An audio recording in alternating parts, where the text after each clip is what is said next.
Hello students, this is page 1 of the notes sheet that you will follow along for this Edpuzzle video. I'm going to show you just the papers that you have in front of you before we start the lesson. This lesson is going to be on statistics and the introduction to statistics. We will go through this notes page followed by some Edpuzzle questions that will be based on this vocabulary. See at the bottom of the page, this is called 1. We will be going through that page answering some questions in this video.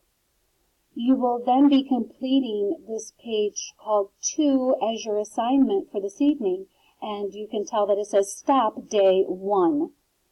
That's where we will wrap up the lesson on introduction to statistics.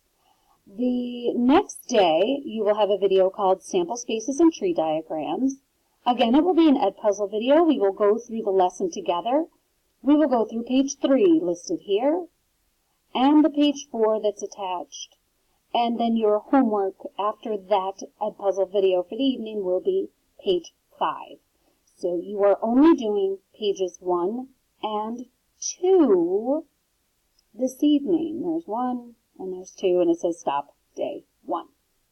So let's get started with the lesson.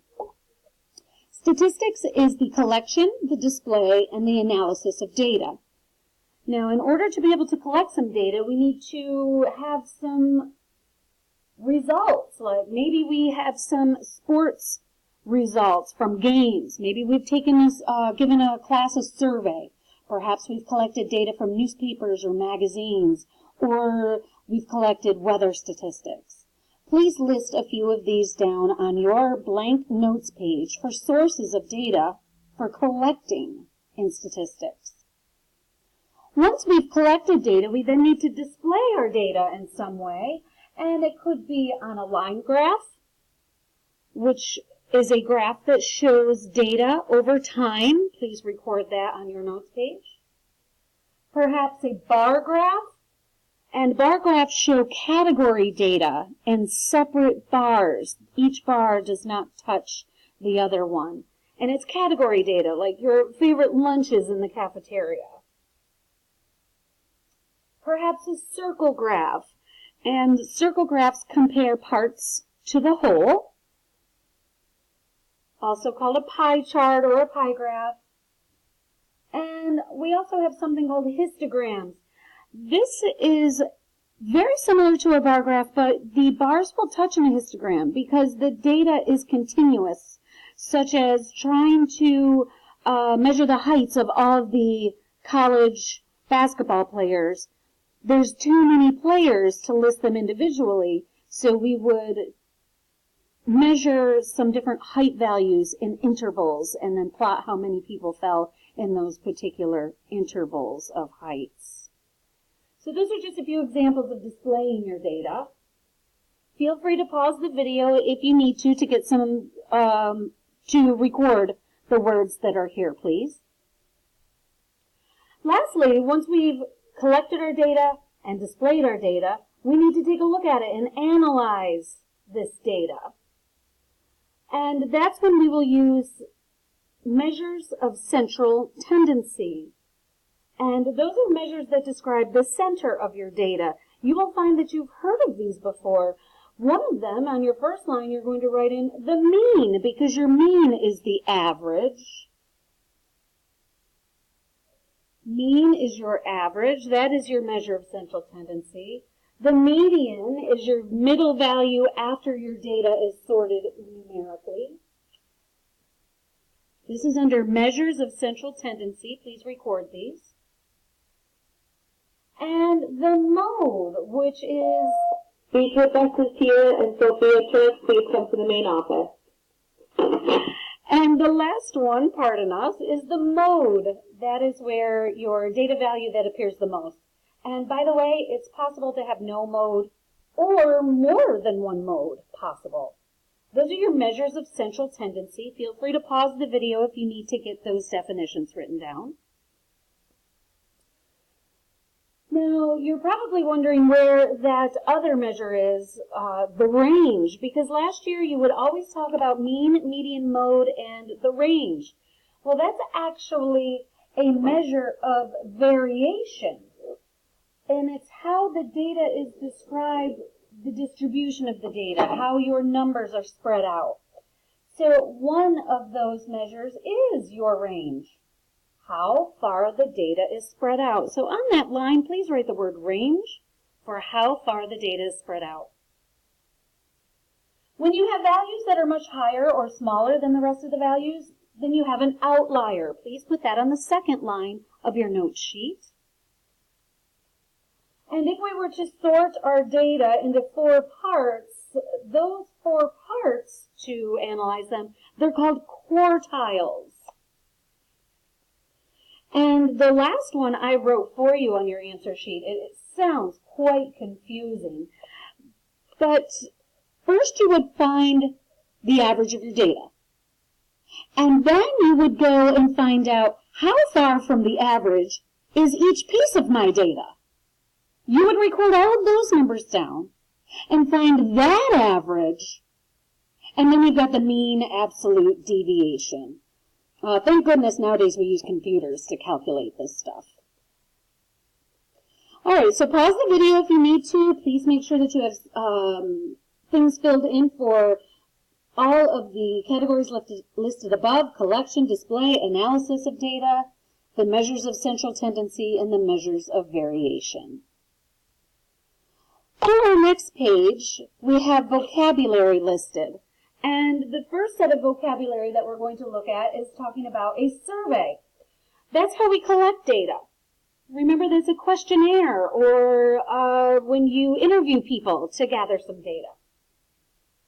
Your population is the entire group of people that you survey, or it's the entire group of objects that maybe you're testing for quality control of iPhones.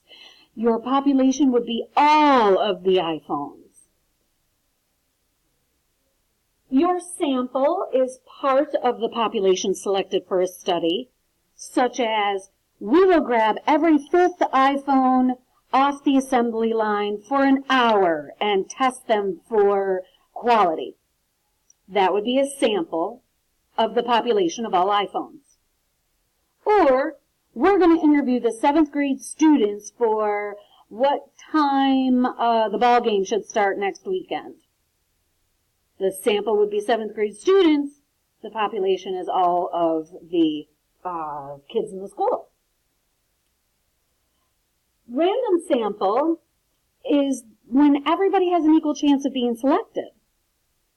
If you were to interview every 5th child who comes into the building, that's a random sample. But if you said, I'm only going to interview people, the first 5 people who walk in the door, well, that would be a biased sample because not everybody has an equal chance of being selected if it's the first 5 people. So let's do some examples. You want to determine your favorite spectator score of 7th graders at your school. You ask the first 20 7th graders who arrive at a soccer game, is soccer your favorite sport to watch? In the Ed Puzzle, please answer, what's the population of your survey? Feel free to go back to your notes to look at what population is. Answer, what is the sample? Feel free to pause the video and read the definition again for sample. And then 3. Is the way we selected these people, it was random or was not random? Please answer the question on your Ed Puzzle video. Question 4. Which sample is more likely to be random? You don't have to explain today. You're going to answer in your Ed Puzzle video. Is it choice A or choice B? Which is most likely to be random?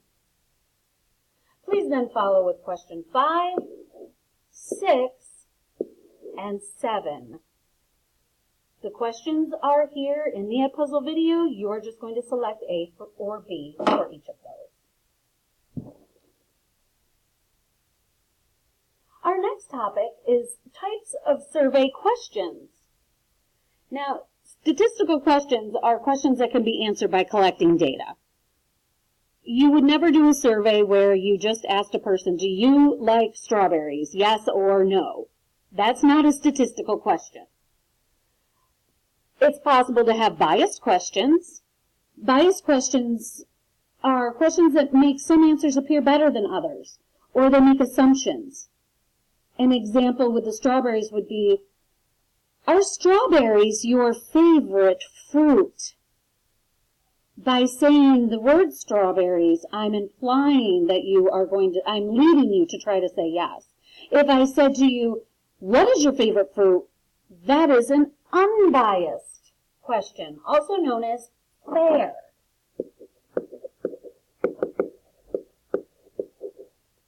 If I'm not trying to influence your answer, then I would ask, what is your favorite fruit? If I wanted to try to influence you with a biased questions, I might say, are mushy, yucky, gross strawberries your favorite fruit? It has descriptive words in there, and I'm trying to influence your answer.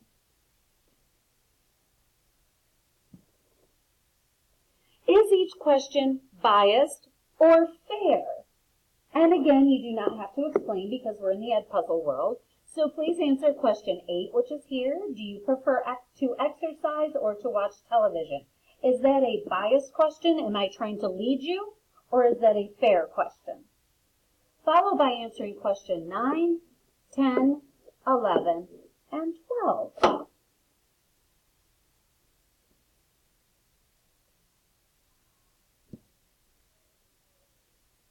The last section of today's video is about misleading statistics.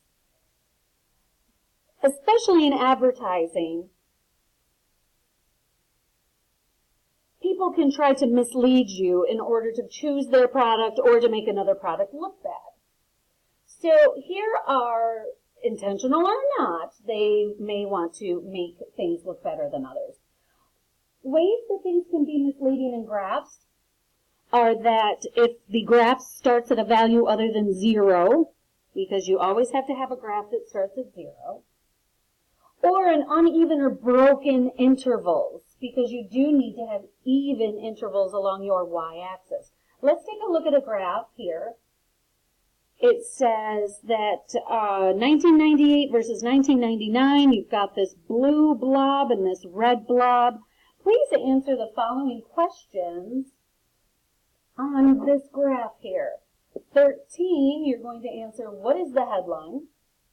14, what do you notice about the scale on the y-axis, keeping in mind that this is your y-axis and this is your x-axis. I will individually grade these for you, so just type a response in the Edpuzzle world for 13, 14, 15, and 16.